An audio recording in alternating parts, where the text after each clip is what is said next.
Ito kasi yung mga faculty na po. Uy, pagsikado. Okay. Ito po yung output file niya. So, doon po sa illustrating file, meron po dito appendices H. Yan. So, inihanda ko na po siya. Inihanda ko na sa video po natin i-paste yung data. Okay.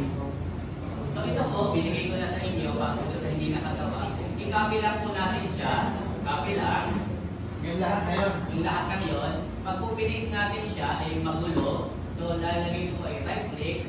Tapos ay dito, paste match destination formatting. Para pwede na natin siya ayusin. So, kita niyo po, hindi na siya ganun ka-overwhelming. Doon lang siya sa SPSS mukhang overwhelming. Ang kailangan lang po nating data is yung correlation coefficient at yung sig-to-sig kahit po na itong frequency. Now, tingnan niyo po, tayo po ay nakaturo ay sa, ang variable po natin is the age. So, everything po is being correlated with age. Okay. So, hindi po natin kailangan ito sa age at age na natin. Ito na lang po yung kunin natin. Ito po yung mga question items. Yan, copy. Right-click. Pwede po ako sa match destination formatting para hindi nagugulo. So, ito po yung ating problem ngayon. How do we interpret this? Simulan po natin sa correlation coefficient. Actually, dinilagay ko po dito sa training file. Pag po ang correlation is greater than 0, then the correlation is direct. Meaning, habang nag-i-increase yung age, nag-i-increase din yung kanilang knowledge and practice. Kung siya naman po ay negative yung correlation, ibig sabihin, habang nag-i-increase yung age, bumababa yung knowledge and practice. Okay? So, kahit isa lang po muna. Dito po sa insert, sa formula, dito po tayo sa logical para hindi maghanap. Formula and logical, then if. Formula, logical, if. Formula, logical, if. Okay. Formula, logical, if.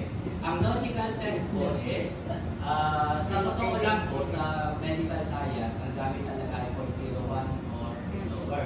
Pero since tayo let's use 0.05. So, yun po yung kadalasan ginagamit sa social sciences. Pero po I would advise, kung talaga kayo nasa allied health na ganyan, 0.01 talaga. Kasi, yan, gusto natin straight tayo. Ito po yung gusto natin i-test. Gusto natin sabihin na kung siya ay kung siya ay greater than 0 or hindi greater than 0. So if ito si D5 is greater than 0, may ngayon, sasabihin natin that the relationship is direct. Paano kung hindi siya totoo? Sasabihin natin that the relationship is indirect. Then, okay na siya. Pwede niyo siyang i-copy.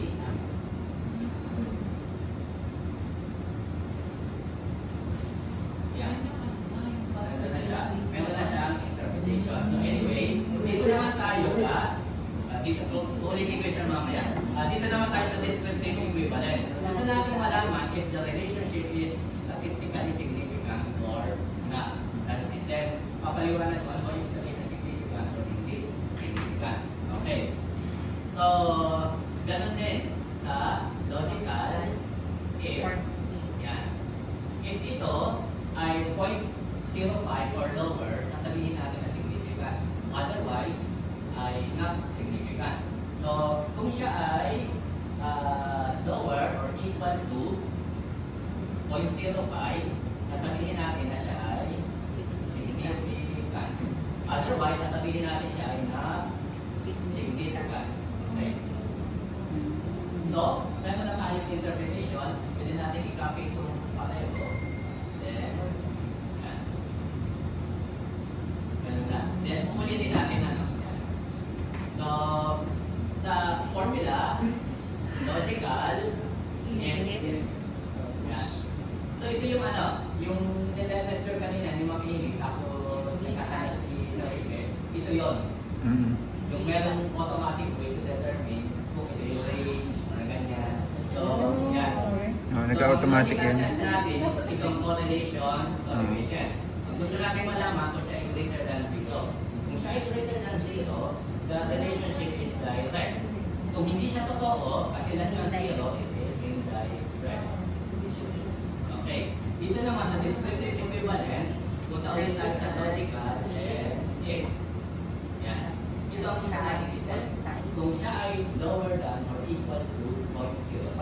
So if that is lower than or equal to 0.05, sasabihin natin na significant. Kung hindi siya totoo, siya ay not significant. Okay. Then pwede na po natin i-copy bababa. Yan. Okay. Doon sa relationship, zero talaga. Alin? Kasi yung zero ay wala ka talaga kung relationship. Kasi yung parang